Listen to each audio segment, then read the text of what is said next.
Hello everyone, welcome to That Creative Life. We have my friends Becky and Chris here.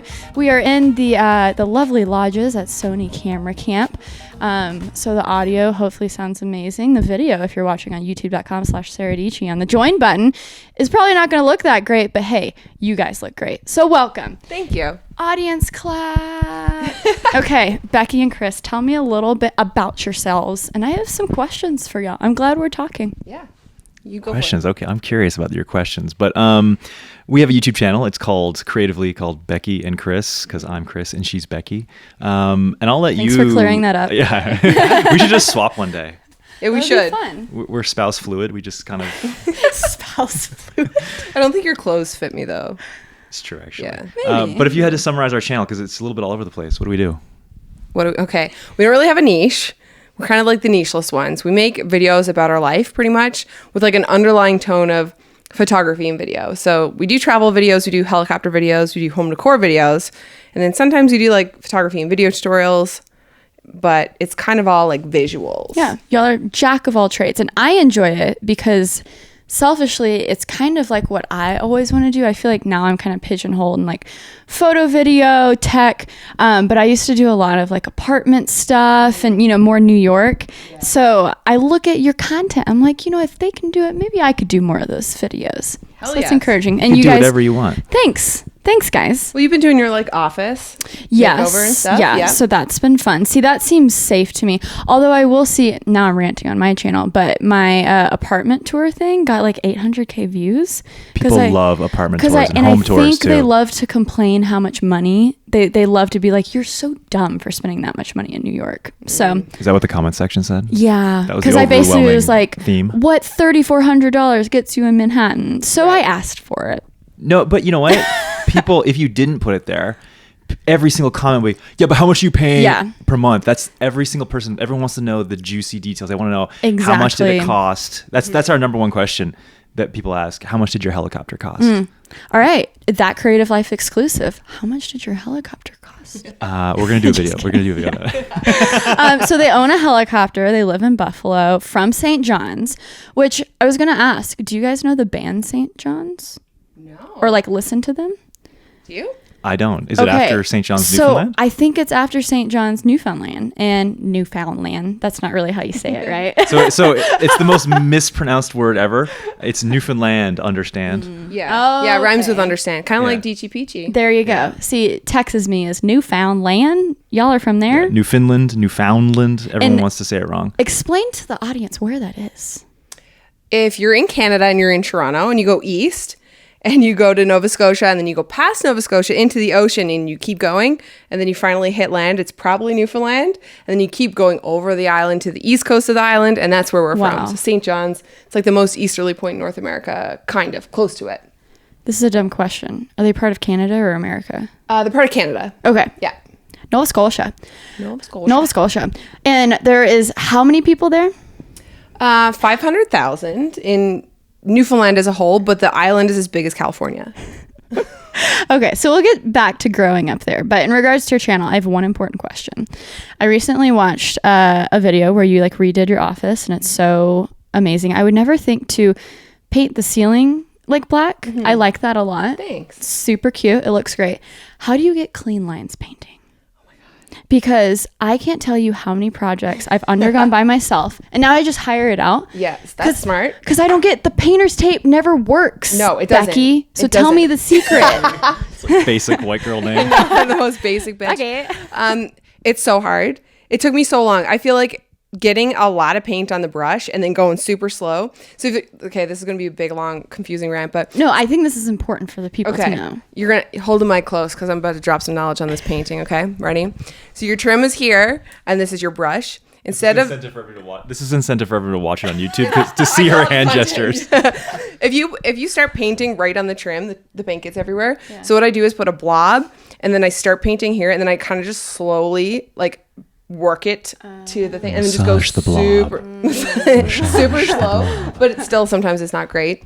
But yeah, but I've heard that if you put your tape on and then you paint a line of whatever the trim color is. It kind of seals it, and then you do your dark color. And then when you take the paint off, the whatever. But I mean, that's like a lot of work to do that. Right. So I've entered the phase of my life where I'm like, you know what? I'm just gonna pay people to do the stuff I don't want to do. I would have to agree with that. I feel like for like the bigger, like we have a lot of painting to do in our house. I think we're just gonna hire a lot of it out because it's such a hassle. Yeah. But that's honestly though, if I had a house, if I had something that was mine, I understand how that's part of like the fun, you know, it's like your project. Yeah. So is that y'all's first house? It's not fun. It's not fun. No. I hate painting. Afterwards, when it's done, it's fun. Right. Yeah. This is our second house. Okay. Yeah. So when we started doing internet content, we actually started with a home decor blog. So we bought a house in St. John's in 2011, and we renovated the whole thing. It was our first like foray into kind of that stuff. So DIY projects before and afters, we just documented all of that through photos. So cool. It was cool. And then we moved to Vancouver and didn't have a house and just kind of started doing YouTube. And so now we're back at it. And it's almost, it's good to have a house that you can essentially not flip, but you know, do the decor and stuff, because people are so into it and it's guaranteed content for years. Exactly. That's what I said to Chris. Is like, we need to get a house ASAP because we're running out of content.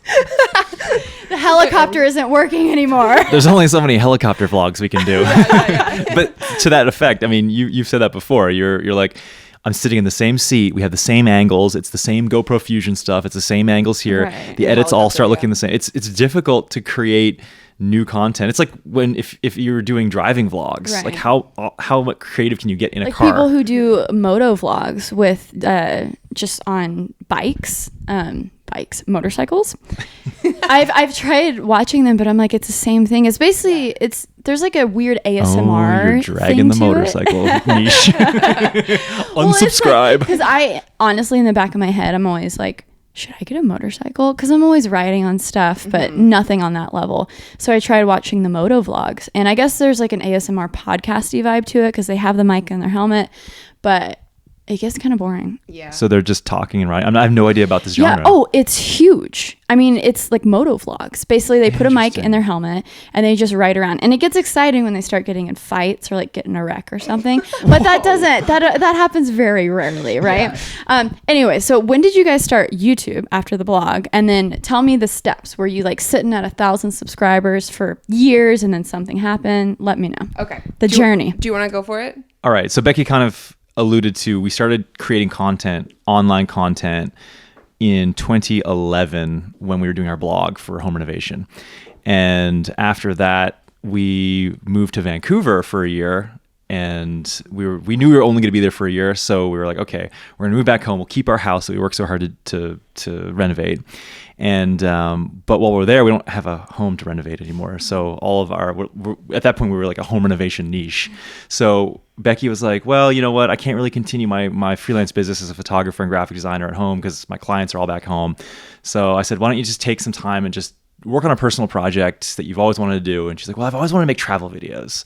So we're like, well, we're in Vancouver for a year. Let's make the most of it. And to hold us accountable, we'll start making little short YouTube videos every weekend, just kind of documenting our adventures and our life, you know, in this 1 year we're living in the city. So that's how our YouTube channel started. Yeah. Right. Yeah. So you still had the home when you were in Vancouver, and were you debating like, should we sell it? Are we going to go back? Or why were y'all in Vancouver? Sure. So for my job, I'm an interventional radiologist. So YouTube's kind of like a hobby for me. Which I'm sure is always so shocking when people hear it. Because usually it's just you're a YouTuber. If you're a YouTuber, you're a YouTuber. You're not like a doctor. Most people in the YouTube space are a little bit surprised. Like, oh, you have a different job that's not this. Yeah. But so my last year of subspecialty training was in Vancouver. So I knew we were only going to be moving there for a year. And then the plan was to move back to Newfoundland to work. So we had a job lined up. I had a job lined up for like 3 or 4 years prior to that. It was just contingent on me finishing this program and then coming back home with that subspecialty training. Fast forward to 3 months before I was supposed to go home, and we ended up having my contract canceled. Snap. For some particularly nefarious reasons. We did a whole video on it. There was a whole CBC, which is the Canadian Broadcasting Corporation, got wind of it, did a huge blew open the scandal because it was a big human rights violation. Because basically, in a nutshell, they didn't like the fact that I had a helicopter license, and What? they thought that social media was also made them a little bit uneasy. So it was a combination of things. And the overall summary was, we think that it appears that your extracurricular activities outweigh your dedication to your profession. Whoa. Goodbye. So they think you're like reckless. Yeah, they just think that it's with- not compatible. They just said I wasn't dedicated, basically, and I wasn't.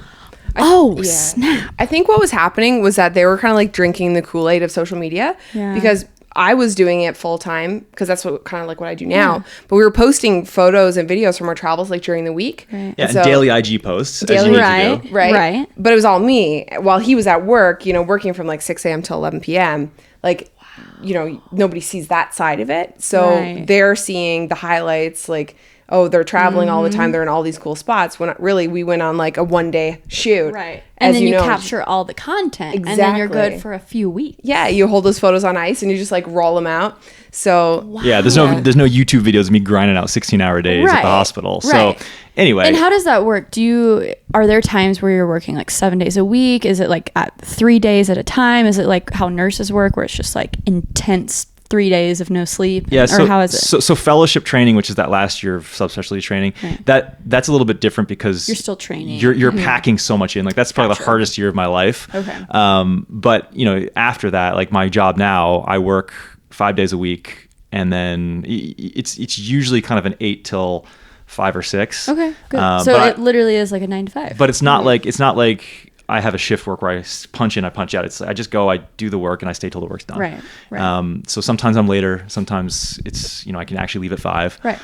But then every 4th week I'm on call, and it's just, you get called at 3 a.m., you go in at 3 a.m. kind of thing. So you said you do like non-invasive surgery as well minimally invasive procedures. Minimally invasive procedures. Yeah, so I'm learning so many big words. I can't even say that in one thing. I'm like,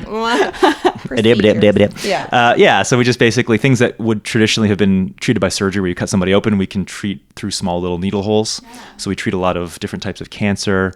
We treat venous disease in the legs. We treat arterial disease in the legs. Just all sorts of different problems around the body. We just use the common theme is that we're using similar tools in every case, and we're going through small little tiny incisions or tiny needle holes. So fascinating. And it's like playing a video game. It's like using the ultrasound to guide your needle in, and then using the X-ray very, like techie. It is very techie. Yeah. I feel like you could make another YouTube channel. Oh, we have. It's like, like the tech behind the medicine, that would be interesting. We it's hard to keep up with it. We started a vlog, Dr. John and Dr. Chris. Oh, nice. And when we take the audience into the angio suite, and we're actually doing the procedures.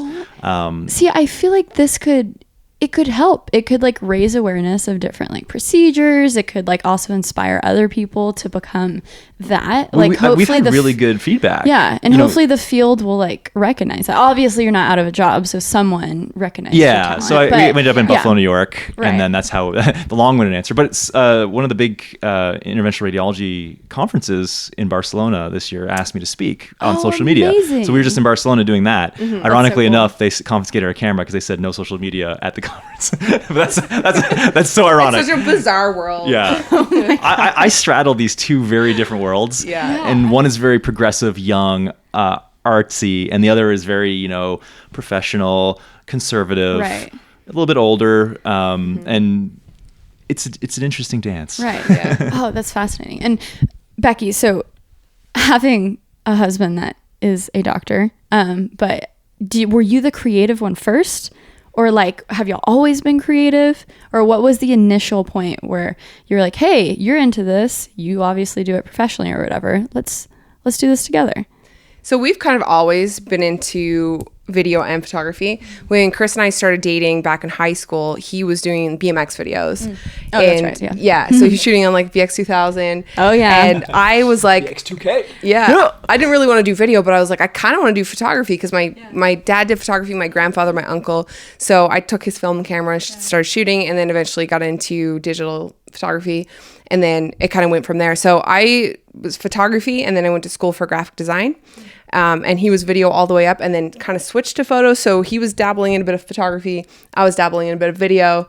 And then we kind of just y'all switched. completed each other. We did. Yeah. It's like a little puzzle. Sorry. Yeah. Yes. Man, that's so...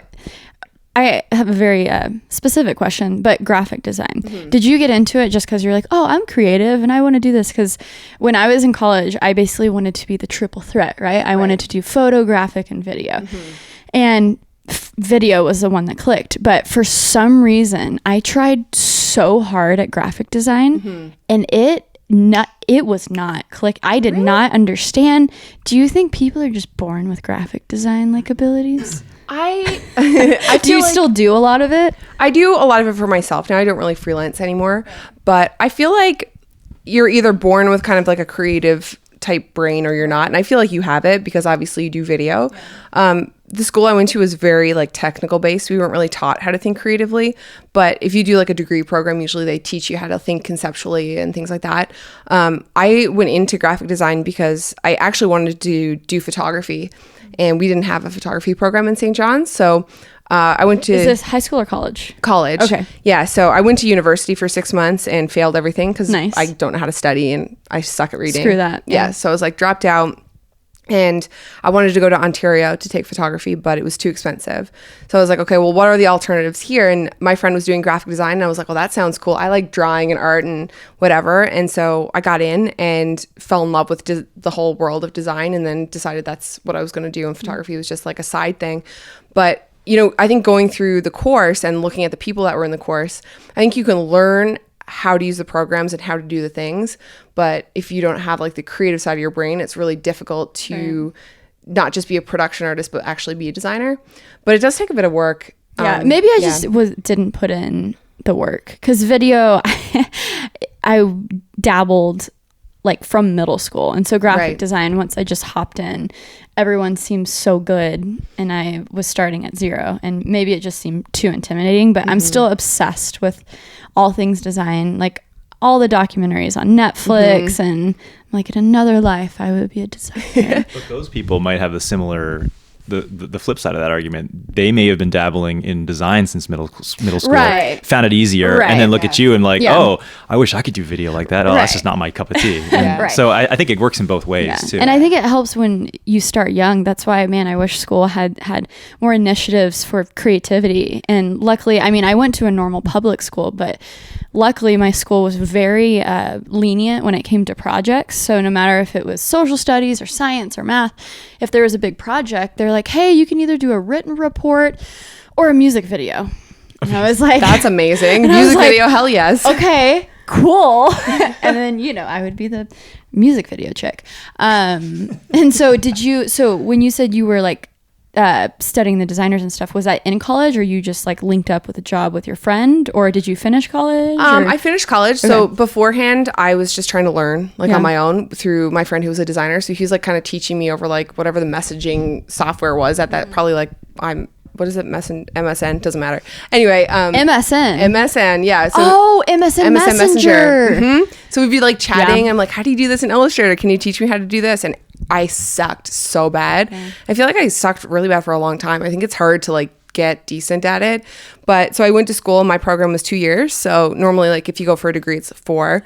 But I went to trades college, so it was 2 for a diploma. It's a bit different. So for that. Yeah. I'm so for that. It's like, it's not as expensive, I'm sure. Oh, so much cheaper. You get to focus, screw the basics. You need another English class? Probably not. No, exactly. And so we were like taking apart computers and learning all the technical stuff. And so it was 2 years. I finished it.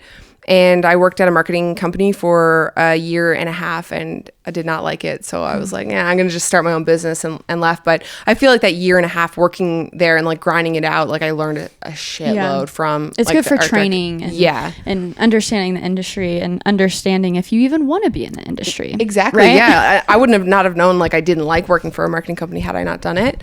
So yeah, it was interesting. So with that, was that when the blog started? Or did you like move back to St. John's, or so timeline wise? We were in St. John's then, so that was 2009. Oh, the trade school. Trade school was gotcha. Yeah, so I went. We're old. We are old. That was 2009, and then I worked at the marketing company for 2 years. Chris and I started a business. We actually had a screen printing studio in St. John's for a bit. So that was a big thing, and then in 2011 we bought the house. So there was about like like a 4-year gap between. But it sounded like you were just like, hey, let's do this. Let's start a business. Let's find a need. Yeah. So with screen printing, were you just getting you made like local businesses, like, you know, screen printed shirts and stuff? Yeah. So the original idea for us is we wanted to have a clothing company. We wanted to do like a streetwear brand. Yeah. Because he was, you know, post riding BMX and he was in with it. He understood knew, like, the cool kids. Like John. Yes, exactly. Yeah. This was the days of like all over prints. So I was obsessed with like, okay, we can get this equipment. I can get these giant screens. We bought this massive 54-inch wide conveyor belt infrared dryer. Wow. We had all these water-based inks, discharge inks, all these specialty printings. Like we were pretty into it. Yeah. Wow. But it was labor intensive, and I was in medical school at the time, and it just didn't really. That was going to be my other question, because I feel like I watched the video where you were like, what do I actually do? And you said it took 14 years of school to get to where you are? Yeah. So I haven't added it up in a while. So it's 4-year undergrad, not including high school. It's 4 years of undergrad, 4 years of med school, 5-year residency, and then 1 year of fellowship. So it's 14 years. Oh my God. I went to school for 2 years. Yeah. My brain doesn't work like that. Yeah. So, okay. This leads to the bigger question. Did you know that you wanted to do this since you were a kid? Because I feel like you don't make that decision lightly. How did you figure out because it seems like a niche field. It is. And I was one of those annoying kids that was like 8 years old, and they were like, parents were like, what do you want to do when you grow up? I was like, I'll be a doctor, blah, blah, blah. And then I bet your one Asian parent was like, I'm so proud. That is so racist. I've never heard anything more racist in this podcast. It's like one of those things where like if you're related or if like your partner is like half Asian at all, you're like, are you allowed to say things like that? Yeah. That's what I say. I'm like, can I say that? Am I? It's pretty I'm biting my tongue. I have so many anecdotes about Becky and all the things that he's been calling me racist since we got to this camera camp. That's amazing. So good. We were in the van full of Sony crowd straight from Japan. So embarrassing. She's the only white person in the van. And I was scratching my eye, and he was like, "What are you doing, you racist?" I was like, she was like this. She was like. Again, incentive to look at the video version of this podcast. Exactly. What was Becky doing with her eyes? Oh my Who knows? Gosh! But I think that's a pretty understanding generalization. Yeah, yes, it's a generalization. So but interesting enough, did you feel that pressure growing up? Did that attribute to it? I didn't. Okay, because mom's like, she's the whitest Asian that I know, secondary to me. She's from Newfoundland, she was born and raised in Newfoundland. Gotcha. So, like, it's my grandparents that immigrated. Okay. So she would be like, I'd be like third generation, she'd be second. Cool. So she's very North Americanized, we'll say.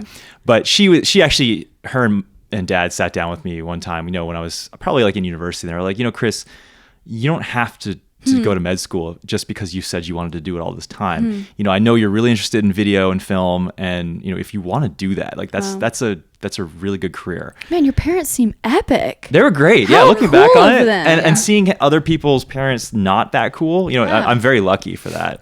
But for me, it was always something that I saw myself doing, and that was just a goal that I wanted to accomplish. So I did that. So I was again one of those annoying kids from 8 years old that was like, yeah, that's what I want to do. I can't even see myself being a YouTuber for 14 years. I'm like, because that's like 14 years of training, and then you start your job. And then you start YouTube. So not even 14. Yeah, that would be me 14 years putting in work to be a YouTube. I mean, I'm not saving lives though. So let's stop that analogy in its tracks. So now that you've arrived, are you like, until the end time, this is what I'm going to do? Yeah, that's basically it. Yeah. It's funny because I'm straddling these two worlds, and I see that there's a lot.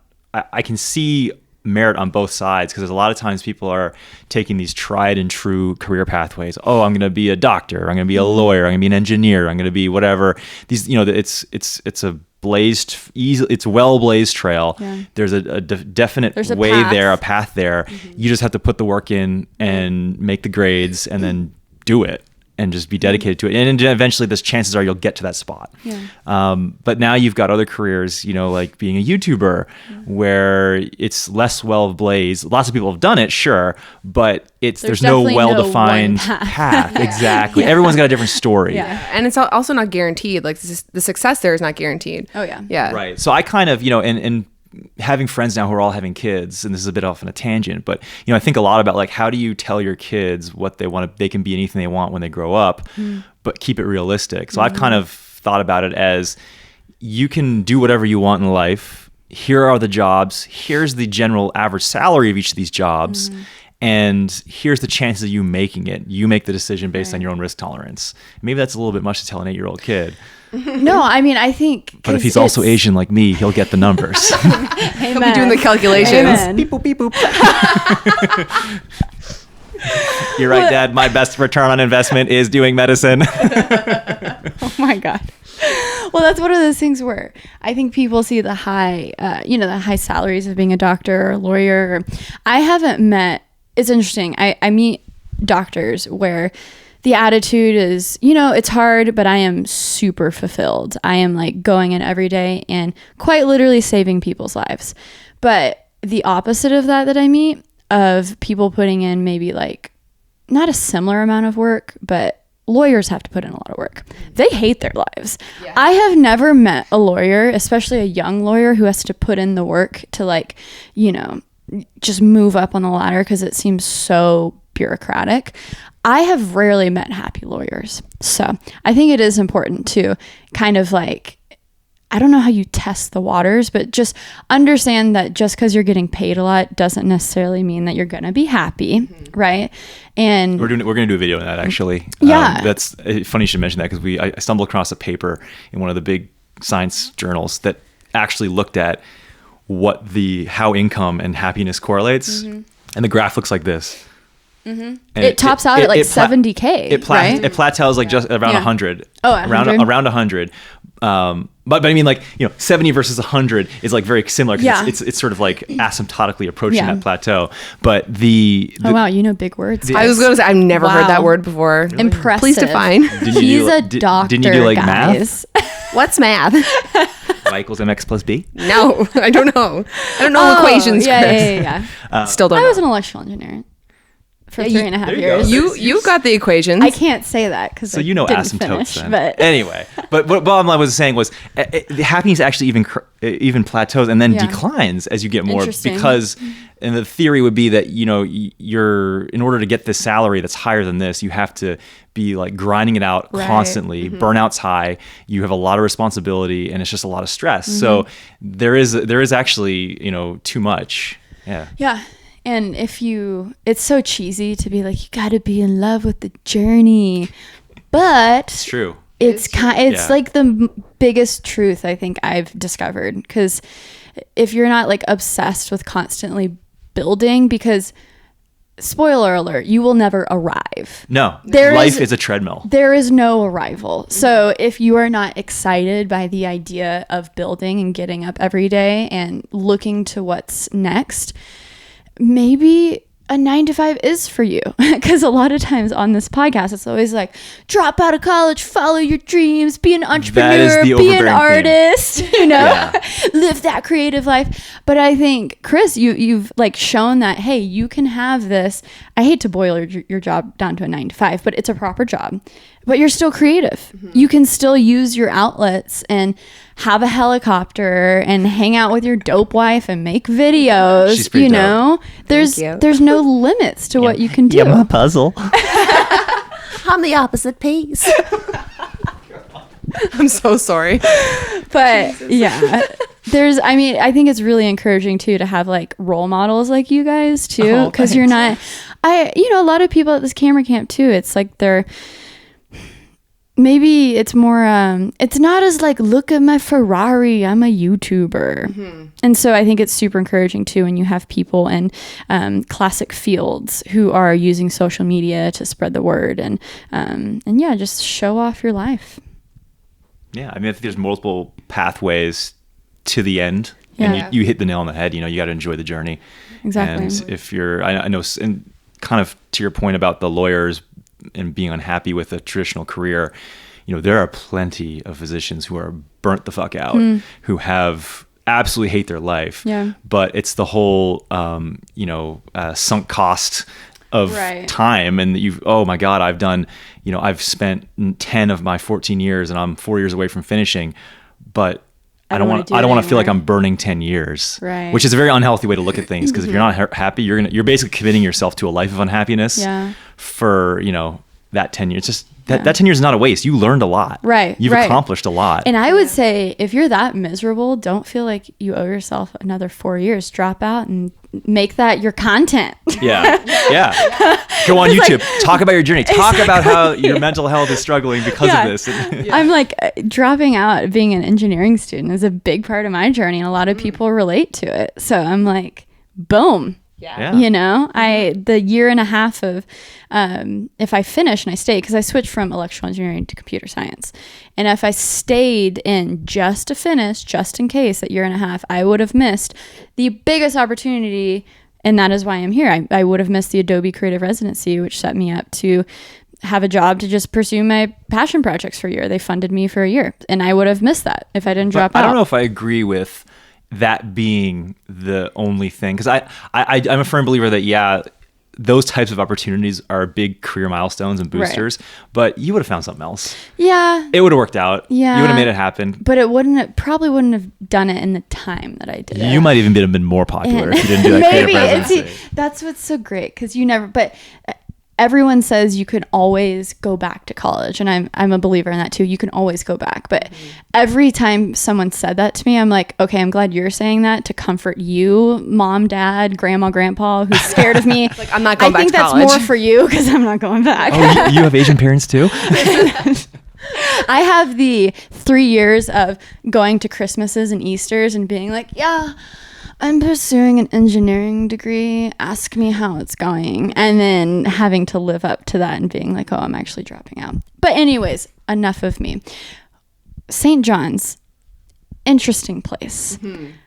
Did you feel, I know pivot, but did you feel the need to get out, or did you love the like beautiful landscapes? And I'm guessing you have family there. Because I know from you at Texas, after 20 years there, I'm like, I kind of got to get out. But that's Texas. I mean, there's a lot going on, but I feel like in St. John's it's so beautiful. It is beautiful. It's actually really interesting, because when we left for Vancouver, we were like, we're going back. We're spending the rest of our life in Newfoundland, because we didn't really know anything else. We didn't live anywhere else. It was just, we grew up there. Well, you lived in Texas, but I've lived more than half my life in Newfoundland. Shout out to Texas. Shout out to Texas, Houston, Texas. Hell yeah. But yeah, we our plan was to live in Newfoundland for the rest of our lives. Newfoundlanders are fiercely passionate about Newfoundland. Yeah. So that was just the plan, and we just never entertained any other opportunities or any other alternatives, really. Yeah, some of our friends moved away. Like, they'd go to Toronto, and I'm like, oh, they're gonna come back. Like, why would they? Yeah. And then they never came back, and I was like, I don't understand why they didn't move back. And then we left, and then the contract got canceled, and we moved to Buffalo, and I was like, oh shit, like, this is better. Like, we love St. John's. It's beautiful, but there's a lot of kind of doom and gloom going on when you live there and you work there, especially if you have a business there. And so is there just not enough people to get things going? The population is shrinking. Yeah. Like I saw an article on Facebook recently that said Stats Canada. It was from Stats Canada. They were saying that by like 2043, 90,000 of the 500,000 will be gone. Wow. And it's just whether it be mass exodus versus just the boomer population dying off, but it's the population shrinking, and there's a lot of people saying, I can't work here. That one contract that got canceled, and I was like, well, there's no job for me here. We tried really hard to stay in the province. Like, wow. we were willing to move to some of the smaller towns around the island, and no one could offer me a job. So you think it's, I mean, not to be the youngin being like, old people, but is it really the older generation who's not getting hip with it and doesn't understand that if they want like their children to stay, like things will have to change? Or in a nutshell, yes. Yeah. Yeah. I think a lot of people feel sad, the attitudes. Because it really is a beautiful place. Yeah. It's so beautiful. Like, we love, like, for photos, video, like, it's gorgeous. And there's so many places, you feel like you could go an hour outside of town and feel like you're in a place like this. It's amazing. But yeah, and there's things like the weather too. Like, we get like a month of summer and it's cold, but you don't really realize until you get out of it, and you're like, oh, there's a lot of opportunities in other cities. As you moved to Nashville and then New York. So you're getting these opportunities, and you're in an area where you're close to other creators, and you can easily get to those. Being close to just more people is like automatically like 10,000% more serendipitous. Yeah. The moment I saw the stat, I need to get it right so I don't just keep like fumbling like, oh, I think it was this.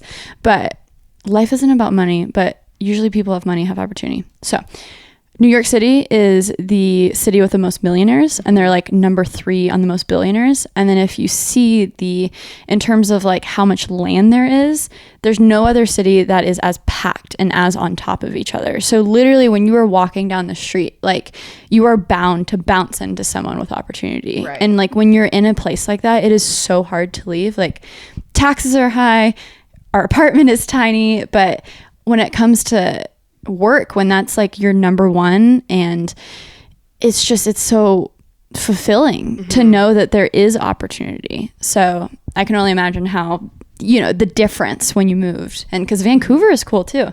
Yeah, they're like the next LA. Yeah, it's beautiful up there. It also still feels very far away. I feel like a lot of things like New York, Toronto, I feel like are like the centers where a lot of the creators are. Vancouver was inspiring because you could just walk out your door and it's mountains and ocean, and you could go on adventures and shoot photos and stuff, and it was beautiful. But I feel like being close to New York, being close to Toronto, lots of stuff going on, and being able to just drive there or fly there in like an hour is...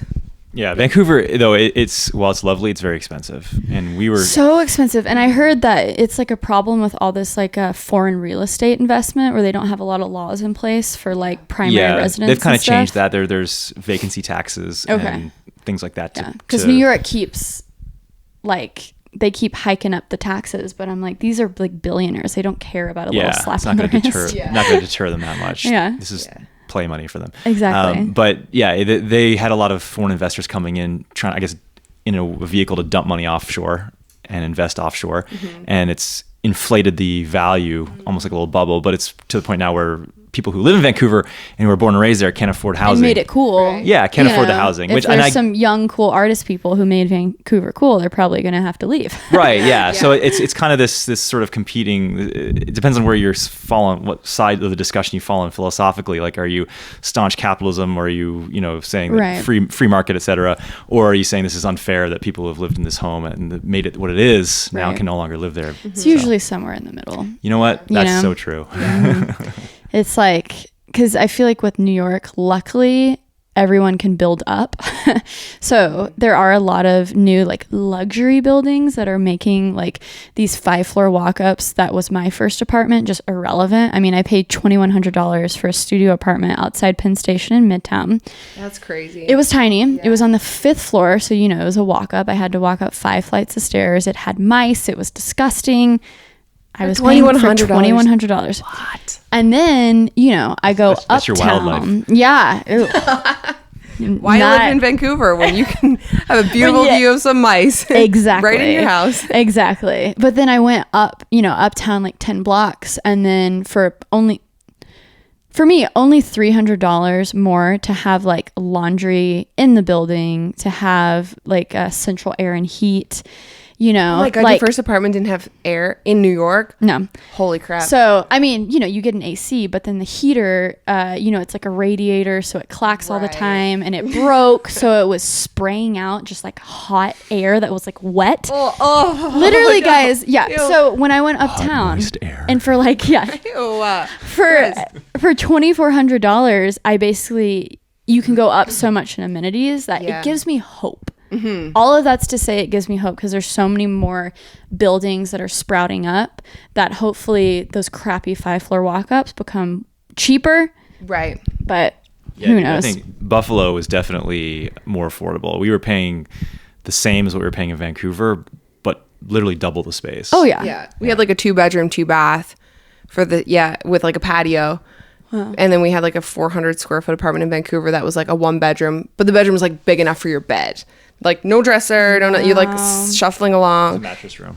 Just a room with a mattress. Yeah. It was so tiny. But that's why we moved to Buffalo. Winters are brutal though, right? They're cold, but there's a lot of snow, right? There is a lot of snow in the South towns, I think, but we're from Canada, Newfoundland specifically. So y'all are fine. Yeah, so we get 1 month of summer in St. John's, so like 5 months it's pretty good. This is an upgrade for us. Yeah. Right. We get 4 seasons now. Yeah. Oh yeah, 4 seasons. It's incredible. In St. John's, we get 1 month of summer, then we get Fogust, which is just fog and rain, and then it's winter, pretty much. Yeah, that's basically it. We may get a week of fall, but it's not likely. That is so I would die. When I moved from Texas to New York, there were more seasons, because in Texas it's either 100 degrees or it's like randomly sleeting. It's because no one it's like very bipolar weather. Right. So you guys being Becky and Chris, you've been together for 13 years? 16 years? Yeah. Okay, 16 years. Is there ever a because I know couples go through this a lot, and especially when you do projects together. She broke up with me at the 4-year mark, I think.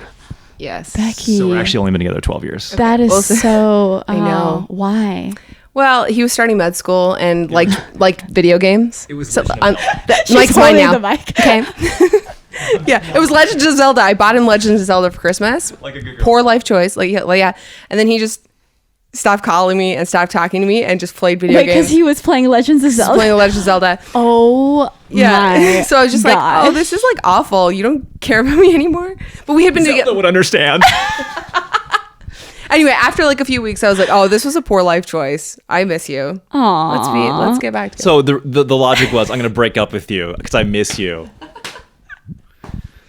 Wow. All right. And thanks for being on the podcast. Yeah. It's like, this is getting awkward. Get out. No. We're really digging deep into old wounds here. But there obviously is separation because, you're a doctor. Mm-hmm. Cool.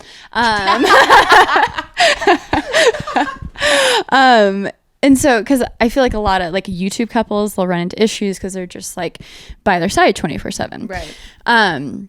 But is there ever, does someone like have more creative control over certain things? Because I'm sure it's you, Becky, since that's more of your job. That's a wow, sweeping generalization. Because your name is last. Yeah. Yeah. But do you ever run into things where it's like, man, just today I don't want to be Becky and Chris. I just want to be Becky. It's really funny because we had a conversation like last week. So what happened? Like I would say, how many percents? Like 98% of all of the things? Oh, I wouldn't give you that much credit. I do 100% of all of it. No, I'm kidding. Maybe 95. I do all the editing, the filming. I usually come up with the ideas. Usually he'll have a few. Run all of the social media accounts. And Chris works full time. So he comes home. As he said, YouTube is like a hobby for him. Mm-hmm. So he'll come home, be in the videos, fly the helicopter, fly the drones, and then I do the rest. But sometimes it's really hard because it's like you talk about female creators. Yeah. And like sometimes I wonder, do people still consider me a part of that? Because I'm one half of a channel with Chris. Right. Do people assume that he's doing everything? Yeah. At the beginning, especially, a lot of people be like, cool photo, Chris, man. Like, how'd you... Cool photo, bro. Yeah, cool photo, bro. Like, hey, Chris, like, can you tell me how you did that edit? And I'm like, actually, it's Becky. I did it. It's me. Yeah, but everyone assumes that it's Chris. Right. So... Mango Street goes through that a lot. Yeah. So it's a bit of a challenge, but I just tell people what's up usually now. It's just like, actually, it's me, but... you piece of shit. Yeah, you piece of shit. Why would you assume that? My name's first. No, I'm just kidding. But yeah, and then there's other times where I'm just like, I'm so glad we're doing this together, especially when we're at social events, because I'm more introverted than Chris is, and I'm super awkward, as you could probably tell. So I don't get that at all. Oh, really? Because I'm just like awesome and standing there in the I'm hungry. It's usually me, but yeah. So when we go to social events, it's good. Like we're kind of like a team, and he has a lot of skills that I don't have, so it's kind of we equal each other out. But yeah, that's good. That's good. You look at it that way, because that was John and I have a fantastic relationship. We love each other so much. But that was our first and really only big issue was, even though I am introverted to where like I'm going to leave this camp and not talk to anyone for a week and stay in my apartment. When it comes to social events, I'm very out there. I want to like meet everyone. So the problem we initially had is like we couldn't go to social events anymore together because John felt like I was overshadowing him. Oh, interesting. So that was like a big thing in our relationship because even if we don't do things together, he felt as if, and I can be very take charge of the room. I totally understand that. So that was something that we dealt with. So it's good that like it's like a positive thing for you guys. Mm-hmm. You can like lean on each other in those moments, right?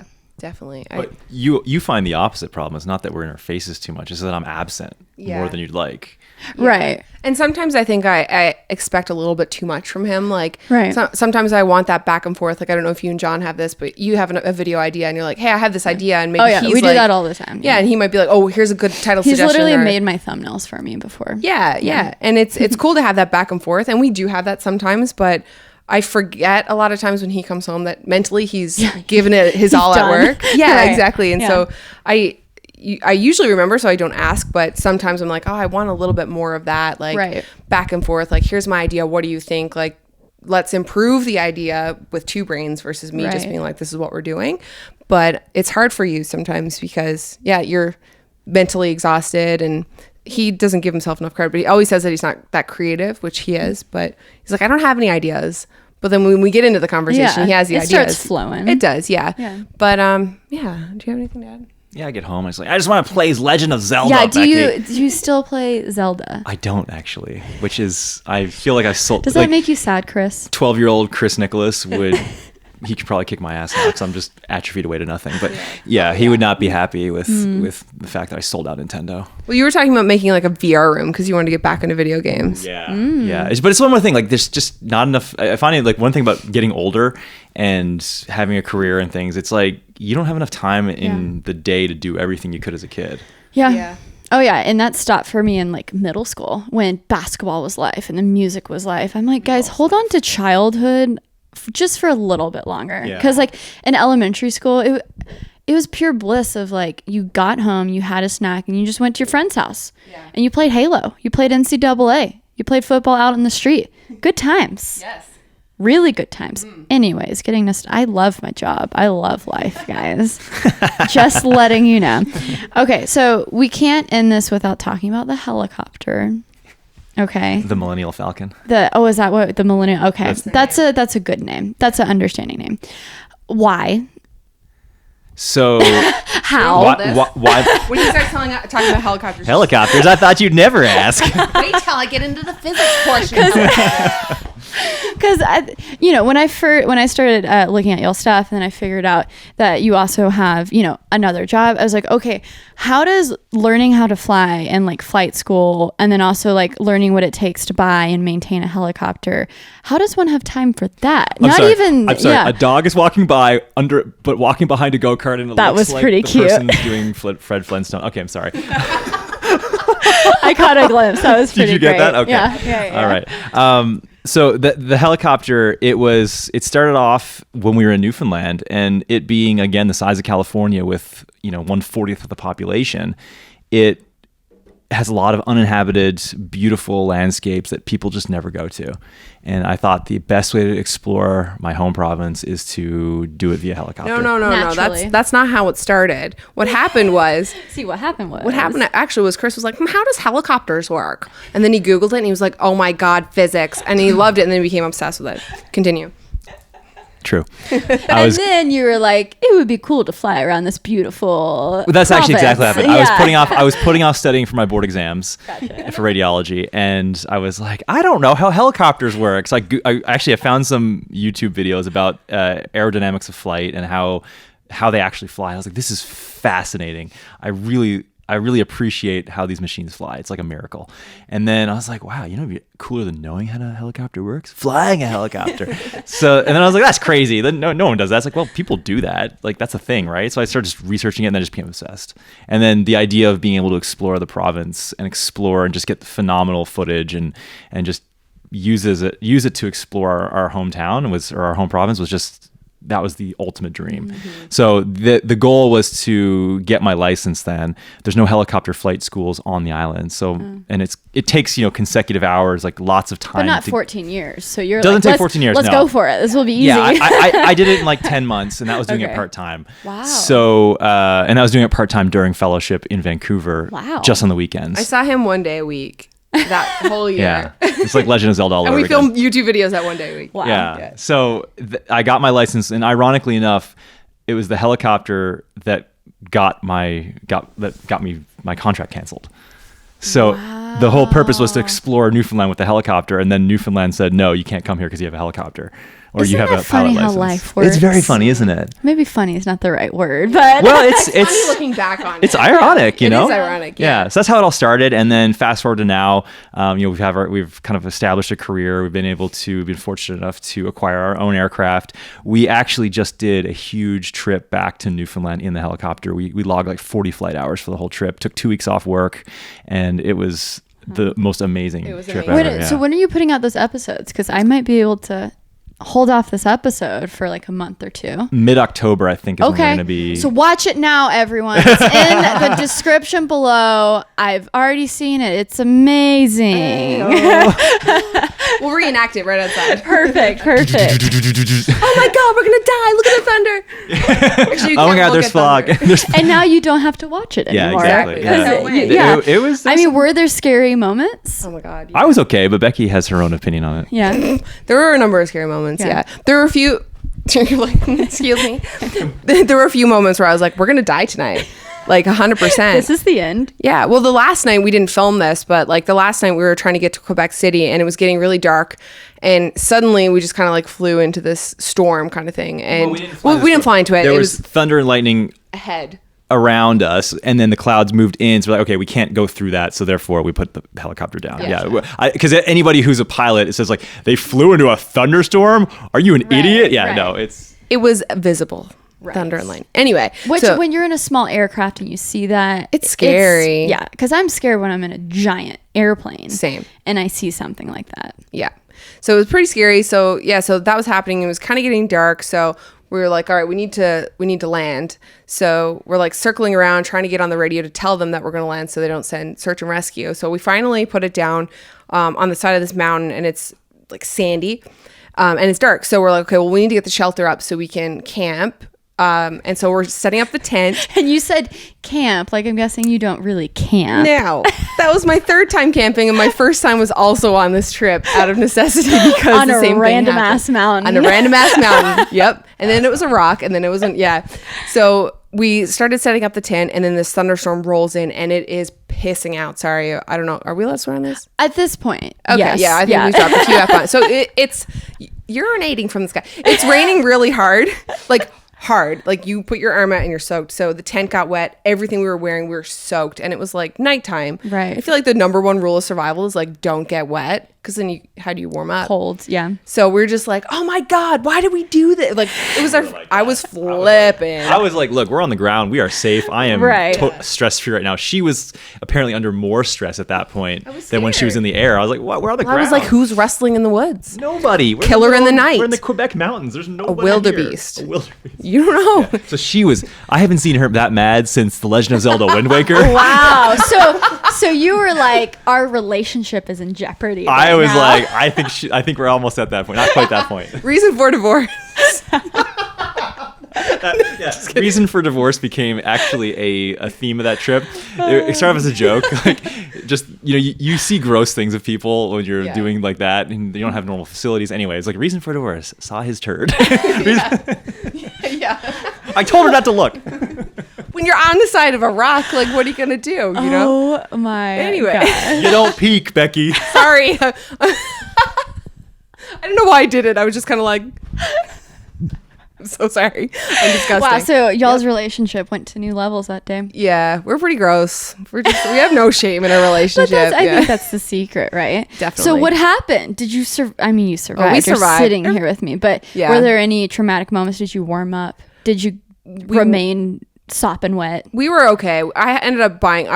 I did a bit of research before we went, and I had like a bunch of microfiber towels and stuff. So we like dried up everything, and so you were prepared. We were prepared, but I was awake all night because I kept on hearing rustling. I slept fantastic. I've never slept better. Out cold, and I'm just like, what was that? Well, you want your pilot to be sleeping. True. It's true. Yes, that's true. So that's good. I was on guard, bear spray ready.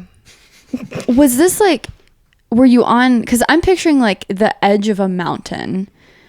But where do the woods come in? Yeah, so it was like a Quebec mountain. Okay. They're kind of like big hills with just forest. Gotcha. Yeah. Gotcha. Yeah, and there's a clearing here. I'm pretty sure it was like a logging road where Okay. they'd done like logging operations. So there was a clearing to land. Gotcha. But it was like in the middle of nowhere. It wasn't like peaks with snow, like what you would normally picture, like I'm picturing crazy. like worst case scenario, like your helicopter's about to fall off the mountain. There's like snow everywhere. Where did the helicopter? Yeah. It's like, oh. No, the first night it was a ski resort because we had no other choice. And then And you just pulled. Okay. Explain the feeling to me of like being a boss and pulling up in your own helicopter in places like this. So to clarify, it wasn't a ski resort that was like active. Okay, It was okay. off season, deserted, and it's getting dark. Visibility was lower than my threshold for comfort. Right. So we made the decision we're going to put it down at wherever we can find it safe. Gotcha. And there was a clearing on this ski hill. So we just landed there. Okay. Yeah. The coolest place you've ever landed and felt like a boss. New York City. Yeah, New York City. I've landed on one of the downtown Manhattan helipads. That was pretty sweet. Yeah. Yeah.